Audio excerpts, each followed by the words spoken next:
Welcome to GCCars. My name is Eric.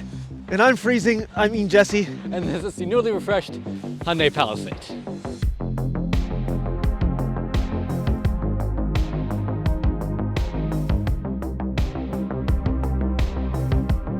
Okay, so we're gonna keep this short from the exterior here because it is so freaking cold. We just had the big winter storm come through and we're freezing our butts off. So, refreshed Hyundai Palisade. What do you think? I like it. I think it's kind of unique what they did here with the headlights. This being the turn signal and the headlight being sort of down below on the bumper. Yeah, it's different. It's nice and aggressive. It's different. I like it. Nice and aggressive. I don't think you should say that about a family car, but whatever. That's where we're at. I think it's nice and bulky and like kind of brawny looking. I like SUVs that, you know, don't hide that they're SUVs, big cars. Right. I mean, this is a midsize, right? It's pretty big. 20-inch wheels on the sides, which I think look extra pretty nice. Of course, it would look nicer if it wouldn't be in the middle of the winter storm, but yeah, what you do about it.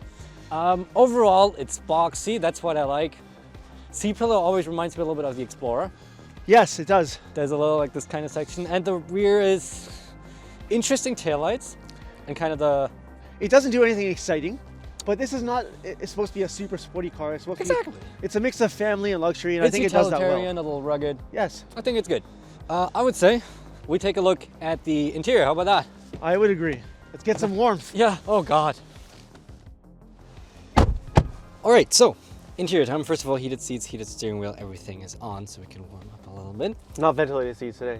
No, we got them, but definitely not a ventilated seats today. But honestly, this is nice. I think this is really nice compared to just where Hyundai was a couple of years ago. Like, look at this leather. Yeah. We have the kind of like, it's not really quilted, but like the multiple layers of leather, and it's just, I think it's very nice. There's not a lot missing from here there's not a lot left to be desired. No, I agree. I know you're not a big fan of the trim. I'm not a fan of any shiny black materials on the inside, whether it's here or here. This is like basically a piano black with a pinstripe. But it already improves it a lot.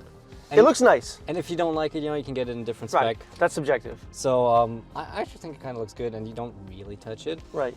But yeah, honestly, touch points, soft, nice. It's a really good interior. This is not piano black, so all this touch point stuff. Thankfully.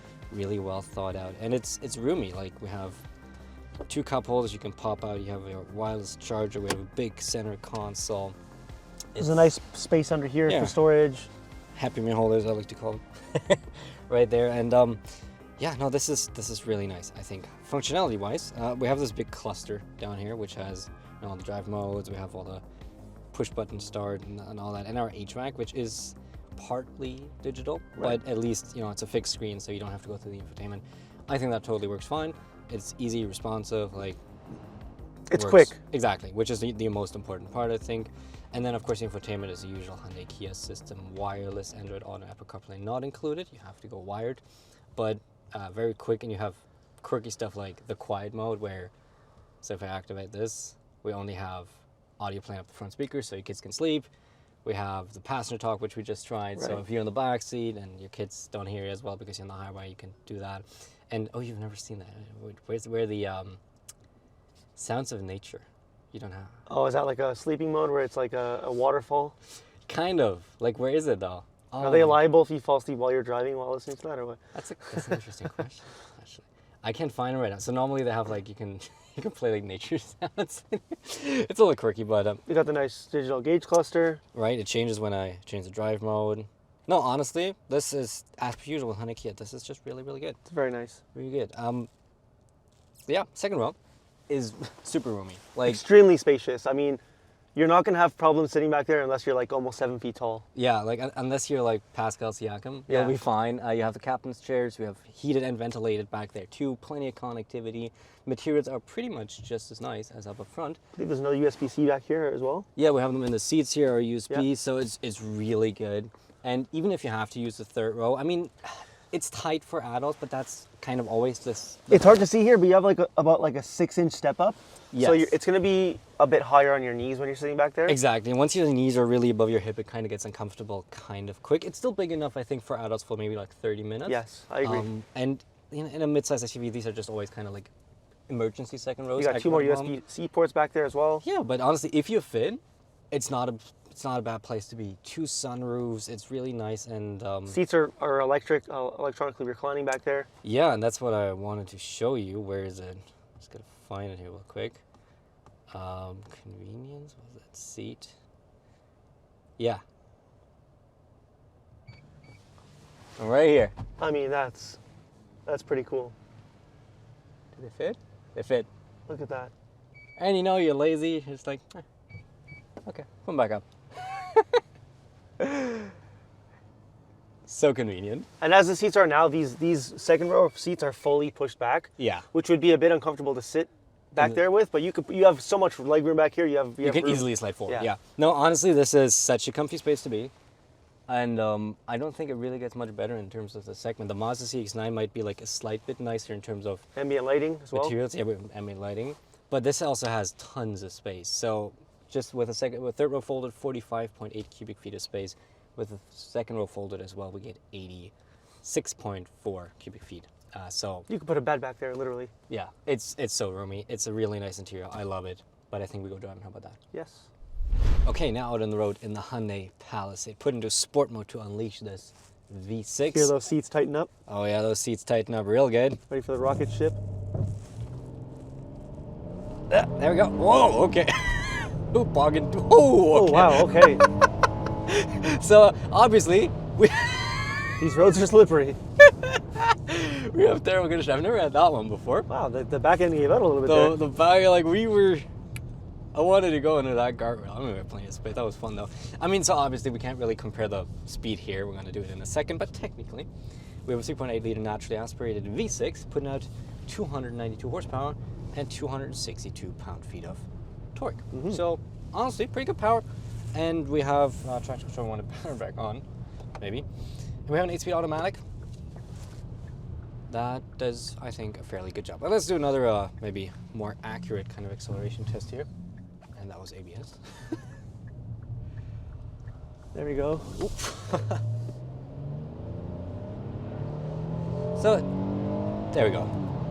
That's not like super quick, but yeah. It gets the job done, I think. It's not going to put you back in your seat, but that's not what you're looking for when you buy this car, right? Exactly. We're looking for kind of a comfy cruiser, and I think that's what it does really well. So first of all, steering is pretty nice and light. It's pretty effortless to drive. You have good overview, especially with our cameras, right? So we have the digital rearview mirror, and then whenever I turn on an indicator, we get the blind spot monitor in our gauge cluster. So it is very easy to drive, I would say. It's fairly reactive to anything we do. And it's not overly noisy, but today is a windy day, so that doesn't help. Yeah, it's a windy day, and it's kind of like a lot of snow and grime, so it's a little hard to compare, but from my experience from the previous days, I think especially in city streets, it's really nice and quiet. Once you go to the highway, it gets a little noisier. But what's funny is about this one, it is really good in so many things that I started comparing it and criticizing like it's a luxury product. Right. So I'm like, oh man, the engine is a little louder than I would like it, or oh, the suspension isn't perfect. But then I'm like, wait a second. This is $58,000. Yeah, it's $58,824, I believe. Exactly, yeah. So we cannot pretend like this competes to a $90,000 GV80. It's getting up to luxury price levels, but it's not quite there, but it offers the luxury experience. Yeah, I agree. Like, this is definitely the top end of the default, like the standard range of like mid-size SUVs, but we're not quite in luxury territory, but for what this delivers, it's really good. Let me just do a very careful handling test here.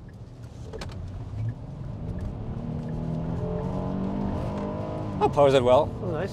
So the interesting thing about this, it rides so well. So I think it rides really well. Like all the bumps get absorbed so nicely. We're gonna have a couple ones coming up here, and I don't know. I never felt at any point like the suspension is uncomfortable. But where you really start noticing the lack of the money that comes from a luxury product, right? Where like those additional $30,000 come from, is body control, because this body control and suspension control isn't really that great. Once I start doing a couple of maneuvers, once the road's But again, clear, how much does that matter to someone looking for a family SUV? Exactly, it doesn't really matter that much. But when you drive it a little more, or you're in the city and you have to take a gap, or there's a bunch of like bumps on the highway while you're navigating or changing lanes, you will notice that it gets a little unsettled. So I'm not really using this as a criticism. Basically, all I'm trying to say is there is still a perceivable gap between this and a true luxury product. But I appreciate that they went for softer suspension compared to the overly sporty ones we have in many cars these days. I mean, a lot of cars are just they just ride so rough these days, and you just feel everything. And this, Especially in a city like Toronto, where our roads are just savage. right? Yeah, I totally agree. And this, on the other hand, really is quite nice. God, it's such an awful day. It's not ideal at all. But really that's what February gets you. Right? That's February filming in a nutshell, is this day. And no, I really enjoyed driving this lot. And additionally, you don't, I have the massaging seats. We have all the climate control we want. We have all the assists we want. So we have. And so massaging seats are not available in the passenger side? No. I find that kind of like, come on, at least give it as an option, right? If someone wants to pay for it. I guess, but part of the reason why Hyundai Kia products are so cheap is because they don't have options. Because they don't have to customize. Like every car they build, like they have like 4 cars they build, right, by the trim. And then there's nothing else. They don't have to like add anything to the production line. They don't have to like check anything. It's just get it. So that just saves you a little bit of money. And that's partly why they can offer what they do here for, what was it? 824, I believe. Yeah, $58,824 Canadian.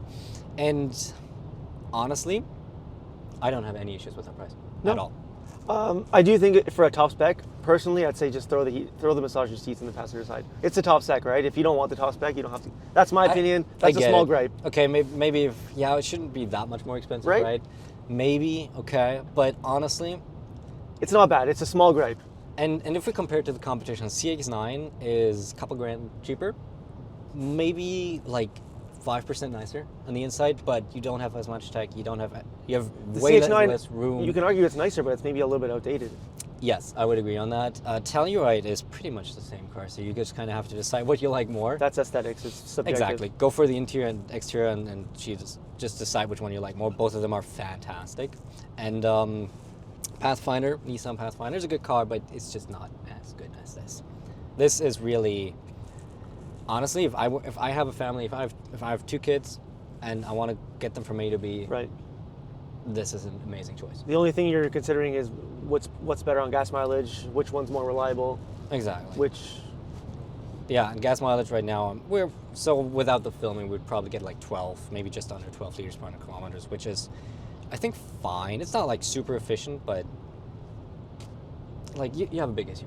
Right. Like you expect. You got 3 rows. Exactly, 3 rows, 3 pretty much usable rows. And no, I think this is fantastic. I don't think we mentioned this roofliner yet. We did not. It's fantastic. Right. Oh my God, the headliner is so good. It's like legit the best headliner I've had in any car. How we forgot to mention that. Like, I know you're not supposed to touch them, but oh my God, this is so good. It's almost unnecessarily good. It's so good. You know? Like, I could have gotten into an S-Class and felt this and be like, yeah, this is an S-Class. We've been in Mercedes that have way worse roofliners than this. We've been in Mercedes that cost 3 times as much as this, and we had worse roofliners. It's very impressive. It's like, yeah. Like, it's something that can keep you occupied on a drive. You're just touching it the whole way. Right, and if you need to impress someone, it's like, oh, feel the headline. It's like, oh, this is so nice. So yeah, no, Hyundai, as always, pretty much amazing product. You did really well. I see why everybody buys these, because they're quite frankly really amazing. But yeah, that's it with the Hyundai Palisade review. Go buy it, I guess. That's our conclusion. Go buy it. I'm very curious about CX-90 coming up. That'll be very interesting. I think that might have a chance, depending on the pricing. Yes. On where they price it. We'll see. We'll get it soonish, I think. So we'll take a look at that. Anyhow, thanks so much for watching. Hope you enjoyed it, and we'll see you in the next one. See ya. Welcome to GCCars. No.